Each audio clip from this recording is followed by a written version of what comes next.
Shooting it raw? Yes. Shooting it raw. Okay, so the next photograph, also bonkers beautiful, is Telemonia. I say telemonia. Telemonia. Thank you. And interestingly, that one is pre flash. Okay. Lucky sunlight. Mm-hmm. Yeah, no, it's so good, so good. So the image, if I can describe it, again, it's a close up, and this is less yellow. It's a little closer to the brown, but a little bit translucent almost. And are a lot of jumping spiders kind of translucent? Yeah, I mean, especially if under the hair, you'll see there are slightly translucent sections. Mm-hmm. Yeah, a lot of them, and when they're juveniles, you really do see a lot of translucency there as well. Yeah. So in this case, the spider is facing the camera face on, so you only see 4 eyes. So you have the 2 large ones that are totally black, 2 smaller ones on either side. The legs, you can see the hairs, and there's a bit of red on them, and it's kind of it's just sort of checking you out, and it is just. I think once you get over the hump of it's a hairy, creepy crawly, they're actually extremely it's very easy to anthropomorphize them because of the eyes and everything, to not sort of feel like, oh, you're a cutie. Yeah, those big black puppy dog type eyes looking at you mm-hmm. really do, make you sort of melt a little bit. Mm-hmm. And it's, there was a cartoon called Lucas the Spider. Mm-hmm. I think there was an animation of a jumping spider, and it had huge puppy dog eyes. Oh, okay. A lot of people, when they look at my photos, say, "Oh, I remember seeing that cartoon," and I'm linking it in with the photos I'm seeing you take. Mm-hmm. And the interesting thing with the eyes, in comparison to the epicella, which we had the photo of before, is that you can see that the color is black, mm-hmm. and the reason is that as the spider shifts its vision around, where it's focusing on, you see the eyes are black. Mm-hmm. So in the last one, the spider was only looking at me with its side eyes. So those eyes were black. Mm-hmm. All right. In this one, all of the eyes are focused directly on me, and so the black color appears there. So the spider itself is this kind of slightly red tinged, translucent brown. It's got the very dark black hairs on its legs, and what's kind of neat is kind of when you look at the ends of each leg, like its feet, they're dark black, and they're quite petite. They're quite these small little. And so, for example, this spider is probably, I'd say, about the size of a baby pea, right? Like they're tiny. Yeah, I'd say that would be about right. Yeah. So this is a pretty recent thing of you going out to make photographs of spiders. Yeah, no, I've only been since April. This podcast starts off with a notion of photography, right? Shooting it raw. So raw being a raw file. The premise is we all have these great cameras, and people are taking all kinds of photographs. But the question is, what kind of story? What are people doing with their cameras? And in this case, completely random discovery. It was actually through the Bug City group that I started seeing your images pop up, and I thought, wow, like these are just really engaging and sweet and fantastic. So, of your photographs, what was the most surprising effect or reaction or connection that you've had where somebody said, "Oh, they came out of the blue"? Yeah, what I'm really excited about with my photos is because my spiders do actually look really cute. I've had a number of people who are afraid of insects or spiders now have a look at my photos and come back to me and say, actually, they aren't so scary after all. And I had there was someone I sing in choir with, her daughter was afraid of spiders, and I said, oh, look, I'm going to send you a couple of photos to show her. Mm-hmm. So I sent those photos, and her daughter was so interested and excited that the next time she saw a spider in her room, she said, it's okay, Mum, just leave it there.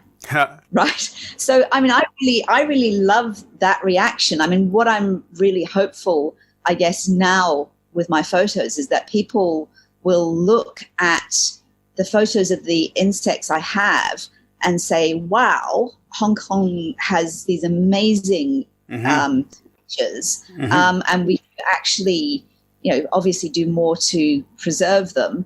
But also we just should have a better reaction towards them. We shouldn't be frightened of them. Our first reaction shouldn't necessarily be to whack the heck out of them. Right?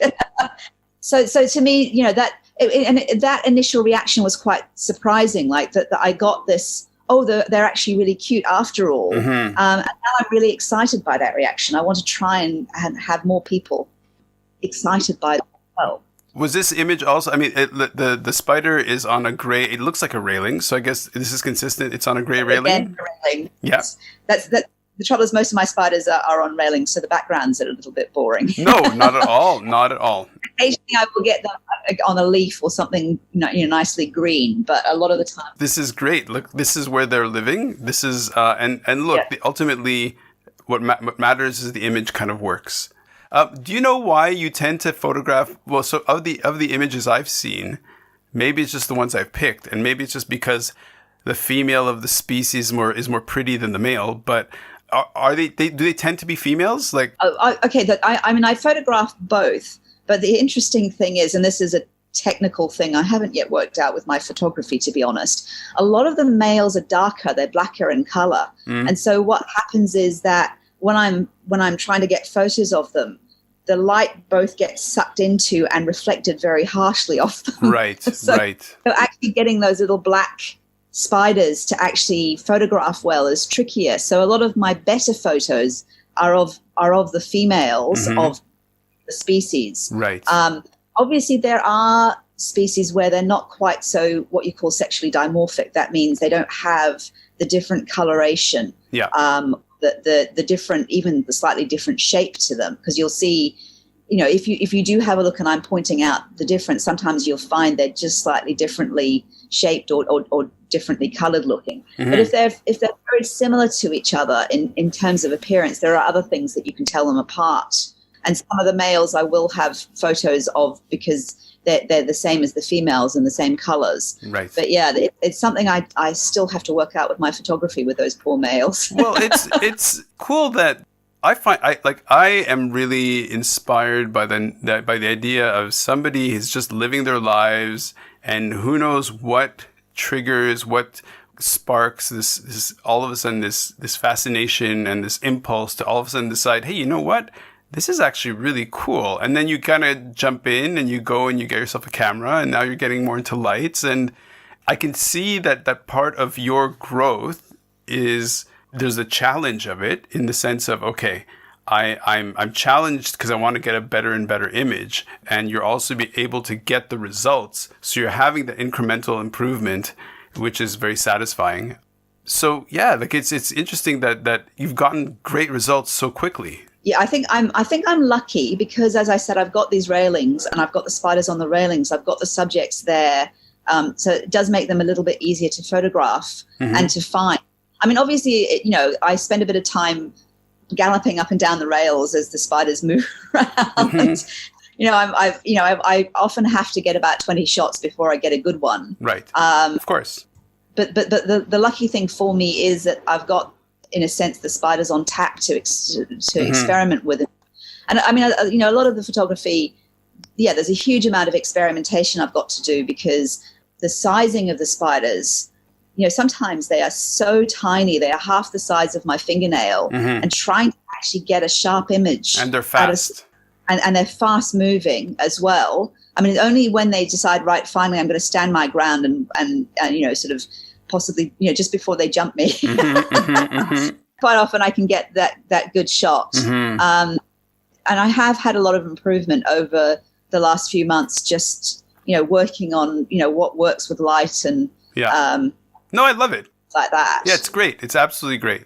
In fact, what you did was you opened the door with a perfect segue to the next image.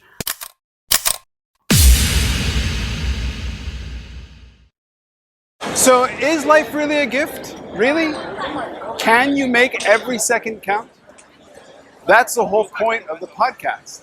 So if you like what you've seen and you're inspired, because that really is my mission, then please give it a like, subscribe, and share.